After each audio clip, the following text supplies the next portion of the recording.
Hi, and welcome to whatever this channel is about. So, I saw this meme that basically says, if Dr. Frankfurter's castle in Rocky Horror is wheelchair accessible, what excuse does anyone else have? And my first instant thought was, no, it's not. It's not. But then I thought about it some more, and I'm like, well, technically maybe it is. But now my viewpoint is that it's actually is and isn't. It's kind of a Schrodinger situation. So let's rewind a bit. Rocky Horror Picture Show, famous cult classic movie. If you haven't seen it, I'm sure this video will be totally lost on you. But for the most part, it was a musical, I believe, first, and then became a movie. But it's a musical movie. And it tends to be a bit cartoony at times, is the best way to describe it, which I will definitely get into. Because this will be a very nitpicky Rocky Horror. I've seen the movie like over 100 times in the theater. So I feel like I can speak on this with some authority for whatever that's worth. Anyway, Rocky Horror Picture Show. You have a character in there named Dr. Scott, and he's wheelchair bound. He manages to enter the castle by himself, no problem. And then he's on the first floor, and there's an elevator there. But what happens is instead, Dr. Frankenfurter uses a magnet to pull Dr. Scott up a whole bunch of stairs and around a little maze and through a wall. And that's what made me think that it's not wheelchair accessible, is he can only get through the lab by going literally through a wall, like Kool-Aid Man style. But then I realized after that scene, all his travels through the castle are done by the elevator. So in that sense, it could be considered wheelchair accessible.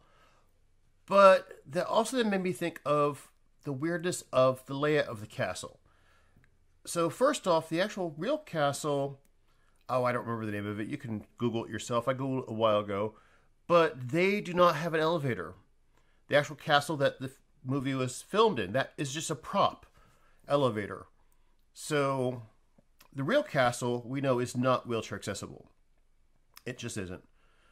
Now, as for the movie castle, the elevator goes from the ground floor up to the laboratory. And as far as we know, that is the only way in and out of the laboratory before the hole in the wall is made.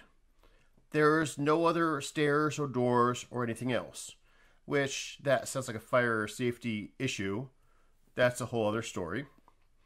But it's also not really a building, it's a spaceship. So maybe they can get away with it. Anyway, as I said, Dr. Scott goes spiraling up these stairs, but the stairs stop. They don't actually go to the laboratory. They stop the level below. Yet, after going spiraling up the stairs and then into a bedroom and around the bed and back out the bedroom, because that's how magnets work. Anyway, after that, he then somehow goes up, I guess, another set of stairs, which we don't see, because he goes through the wall of the upper floor of the lab. So there had to have been another set of stairs that he got pulled up, and those stairs and that floor are not wheelchair accessible. And that would be probably the only part of the castle that we are aware of that would not be wheelchair accessible. We don't know where the theater at the very end takes place because we don't see the elevator. Some people have speculated that it's the same as the ballroom before, which that leads to some interesting thoughts. So there's space that we're not aware of that we know is not wheelchair accessible. Okay, now the next thing I want to talk about, and this is going to get kind of weird, is the timeline is totally screwy. And there's a reason I want to talk about the timeline, because it actually has to deal with the space.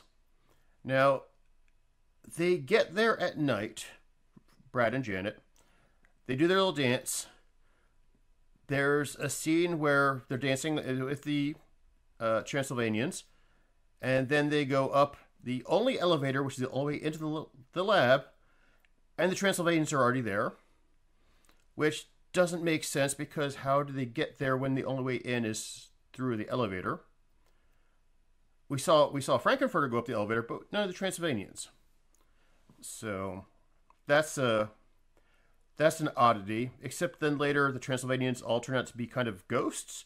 So, anyway, after Rocky's born, Frankenfurter has sex with Rocky. Yay. Then Frankenfurter has sex with Janet. Then he has sex with Brad. And then Janet has sex with Rocky. And these are all sequential actions in the same night. And then after that, they have dinner, which makes you wonder just how late in the night is it already. It feels like it'd be like 2 or 3 in the morning and they're having dinner. After dinner, then Frankenfurter turns all the people into stone in the laboratory using Medusa Ray, which it's odd that the Medusa Ray turns people to stone in the lab, but only can unstone them in the theater, which means, and we don't get to see this, at some point he carted each of these, and he didn't really have Riff and Magenta helping him as far as we could tell, because they were doing their own thing. So he carted each of these statues, which I believe was 5 statues total, the 4 dancers and then Dr. Scott, down the elevator, down to what we could be the theater ballroom, which he had to then actually put up all the chairs in the theater ballroom and set it all up. And this is still all the same night. A lot of work he did. And so one thing I think about and why I'm bringing this all up is the whole point of the Time Warp song is it mentions how in this castle, like time and space are warped. They aren't as meaningful as we humans use it. So that can explain if time is warped, then definitely space is warped. If space is warped, then there doesn't need to be another stairway that Dr. Scott took, because he could just go from that floor that's below the lab straight into the upper wall of the lab, because space is warped. That's why I believe it could all be wheelchair accessible. It's an interesting conundrum, and I know the whole point of this is, hey, this cartoony movie can make this place accessible to people with wheelchairs. Why can't real places do that? And that is a very fair, valid point. And that should be the takeaway, even though I'm not sure if Rocky Horror is the best example for this, but it's a very good point. Places should be more accessible. And I did actually do a video recently about needs of the many and needs of the few. And one of the things I wanted to bring up is there's a little cartoon that I like, and it's a bunch of kids. One of them's in a wheelchair, and it's snowing, and they're outside the school, and there's stairs, and the janitor is shoveling the snow off the stairs. And he mentions to the person in the wheelchair that he's shoveling the snow off the stairs so the other kids can get in the school, which the person in the wheelchair mentions, hey, if you shovel the ramp first, everyone can get to school. So the key takeaway is accessibility helps everyone. It may be specifically designed for helping people in those situations, but in a nutshell, it does. It helps everyone. So places should be made more accessible, even if they're fictitious castles full of Transylvanians. Those are my thoughts today. It's a bit disjointed, but it is what it is. Deal with it. Have a good one.